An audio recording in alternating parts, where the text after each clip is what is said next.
सुप्रभात सभी को। मेरा नाम है शाश्वत कुंवर, कक्षा 6वीं अ का छात्र। अब आज मैं आपको बताऊंगा कि एक विद्यार्थी का जीवन का मतलब क्या होता है इस कहानी से। इस कहानी का नाम है जर्नी थ्रू द डेजर्ट। ये इंग्लिश में, पर मैं आपके लिए हिंदी में सुनाता हूँ। तो लीजिए, प्रस्तुत है। एक रेगिस्तान, एक विलेज होता है जो रेगिस्तान के बीच में होता है। वो वहाँ पे बहुत ही गड़बड़ हो रही थी, मतलब वहाँ पे पानी कम है, लोग कम है, और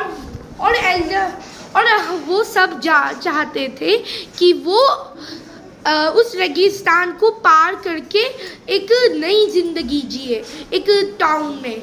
तो फिर उन्होंने तो उनके एल्डर्स बोलते हैं कि अगर तुम्हें कुछ करना है जिंदगी में उस टाउन में जाकर, तो तुम भी रेगिस्तान में जो पत्थर है उनको कलेक्ट करके जाओ। तो फिर दो नौजवान अपना सफर स्टार्ट करते हैं। और जब उन्हें लगता है कि वो पहुंच गए हैं शहर, तो वो जल्दी से खाना खा लेते हैं अपना, जो भी पैक किया हुआ रहता है, और पानी भी खत्म कर देते हैं। पर उन्हें पता चलता है कि वो रेगिस्तान के बीच में है। और फिर वो पत्थर कलेक्ट करना शुरू कर देते हैं। फिर उसके बाद जब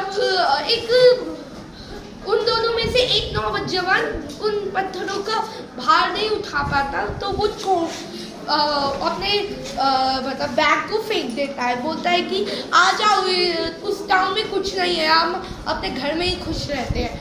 तो पर दूसरे वाले ने नहीं मानी और बोला कि चलो एटलीस्ट ट्राई करते हैं। हम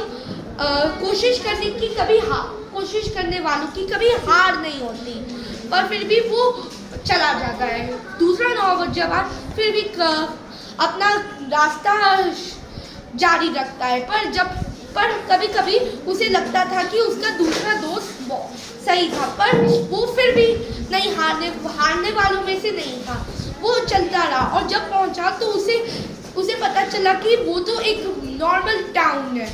वो बहुत ही डिसअपॉइंट हो जाता है, पर वो धर्मशाला में रुक जाता है क्योंकि बहुत रात हो रही थी। जब वो उठता है, वो अपने बैग को खोलता है तो देखता है कि कितने बड़े बड़े डायमंड्स हैं। वो तो एक बहुत ही अमीर हो गया। अब इससे पूछेंगे कि इसका क्या मतलब है विद्यार्थी के जीवन का मतलब। तो मैं बताता हूँ। वो जो वार्मथ है, जो गर्मी है, वो डिफिकल्टीज है। जो सन है वो सूरज, वो एग्जामिनेशंस है। और थर्स्ट और प्यास आपका स्टडी की चाहत है। और जितना आप रॉक्स कलेक्ट करोगे, जो होता है नॉलेज, उससे उतना आप अभी अच्छा करोगे लाइफ में। Thank you.